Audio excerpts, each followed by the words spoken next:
Bueno, quiero contarte sobre un libro o una saga de libros que es muy importante leer.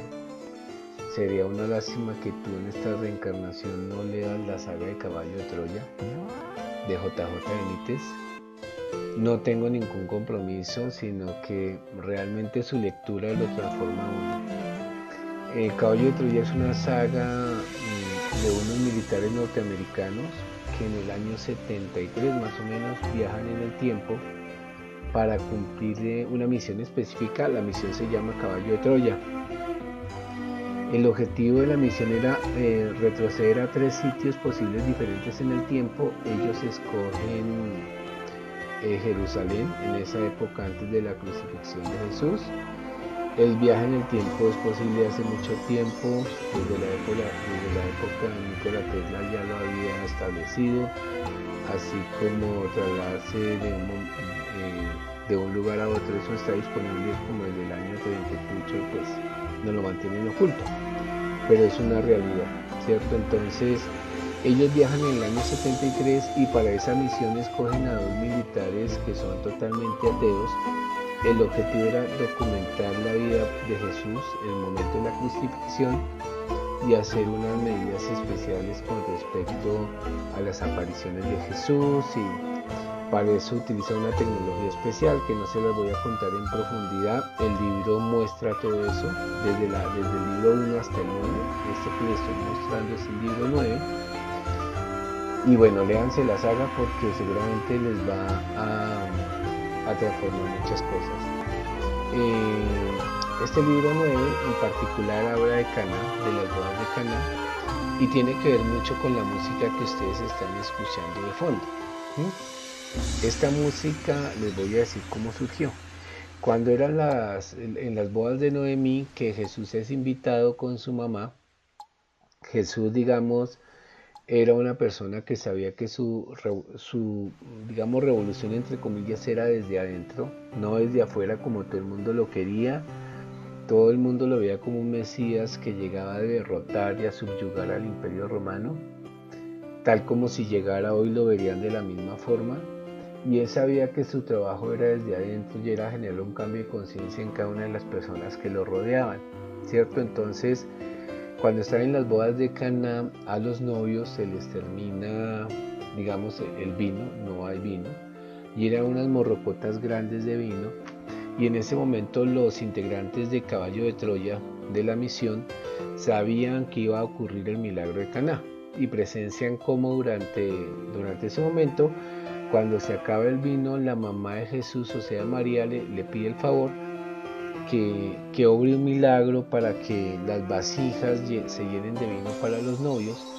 Jesús era muy reacio a los milagros porque él decía, no son necesarios los milagros para que la gente conozca lo que es el camino del Padre Azul.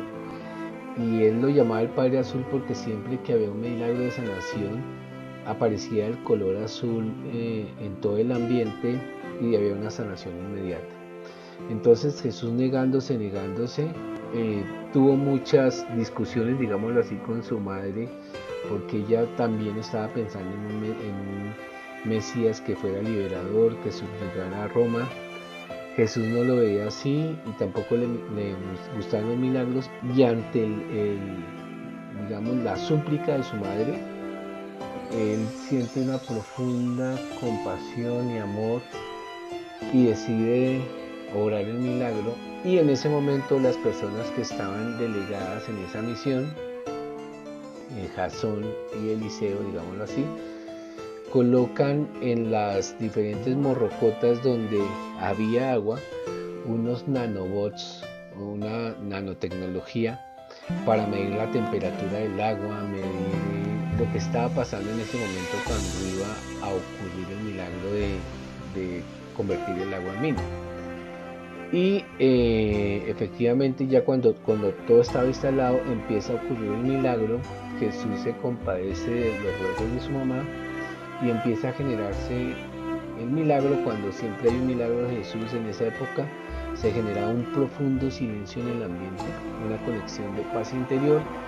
Entraba esa luz azul y todos sabían que iba a ocurrir algún milagro. Él decía que era la conexión con su padre, así decía. Lo hago porque mi padre lo permite. Y en ese momento los de Caballo de Troya empiezan a medir. Y se dan cuenta que el milagro de las bodas de Caná no es un reemplazo del agua en vino, como lo dice la Biblia, sino básicamente el agua desaparece en un rango de milisegundos de las diferentes vasijas donde estaba el agua, desaparece y las vasijas quedan vacías, lo que quiere decir que no era una transformación del agua en vino. Y de alguna forma en ese mismo periodo de milisegundos se llenan las vasijas con un vino de una calidad excelsa, y el análisis profundo concluye que hubo como un cambio en el espacio-tiempo, en los niveles dimensionales al interior de las vasijas, lo que quiere decir que se generó como un espacio-tiempo diferente, un desdoblamiento del tiempo, donde en ese lapso de milisegundos, básicamente en otro espacio-tiempo, se cultivó el vino, se cultivó, se trató, se generó el mejor vino y se trajo para que se pusiera en las vasijas. Es decir, en ese espacio-tiempo se vivió todo un proceso de consolidación de un vino, el mejor de los vinos, y se trajo para introducirlo en las vasijas. Eso fue un milagro del desdoblamiento del tiempo, de lo que estamos viendo ahora.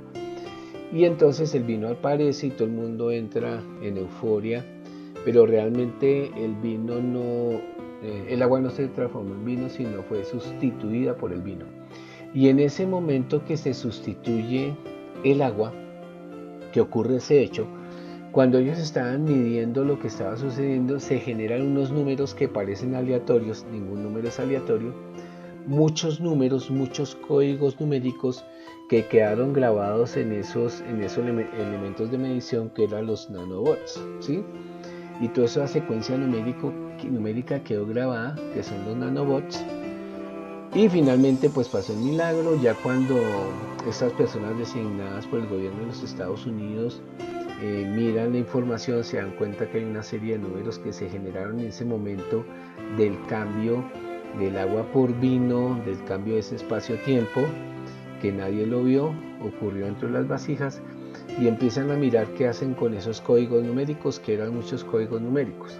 En particular le llegan al autor del libro, a JJ Benítez, porque él recibió la información del mayor Jasón, es un nombre ficticio, donde le contó toda la historia de Caballo de Troya para que la divulgara al mundo.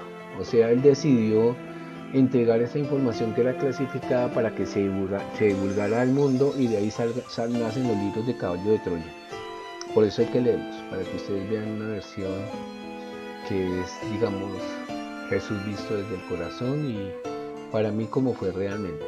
Entonces, cuando analizan esos números, él los lleva donde una persona, digamos, cabalista, y él analiza los números y dice: estos números no tienen ningún mensaje, son notas musicales. Los números son notas musicales.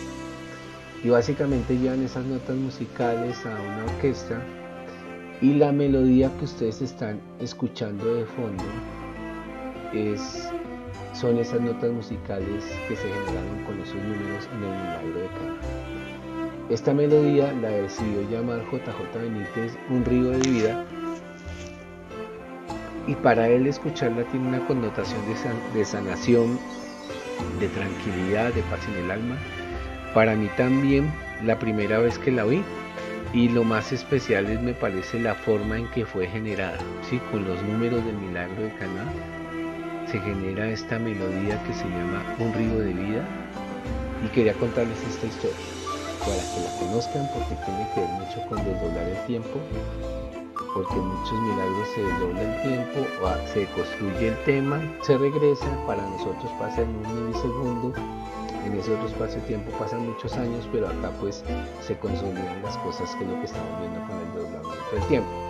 También durante esa aventura los militares designados pues empiezan a ver los milagros de Jesús y hacen como una conexión en el corazón con Jesús.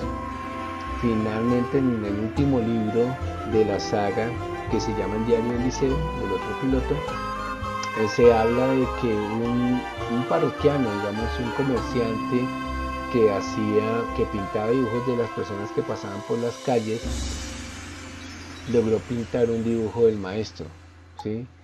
Y ese dibujo del maestro, el militar que estaba asignado a la misión, Eliseo, lo compró, creo que por 12, no me acuerdo cuál era la unidad monetaria, 12 algo en esa época.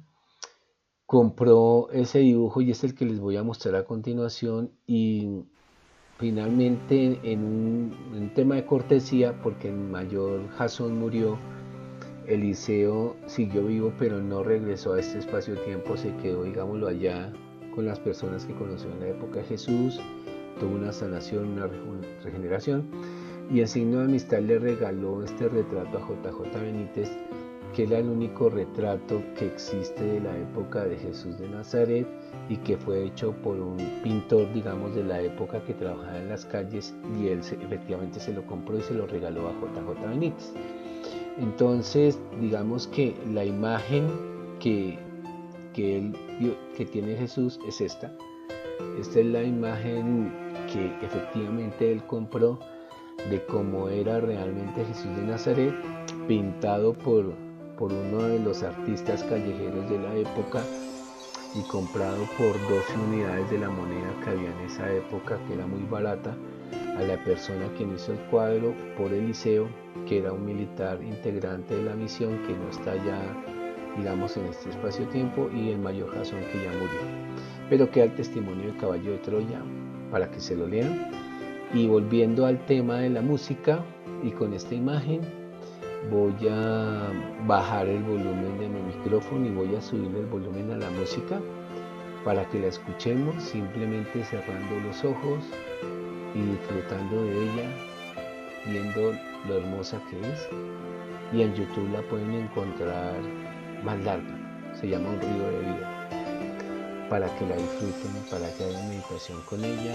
Entonces permítanme, bajo el volumen del micrófono y vamos a subirle el volumen a la música.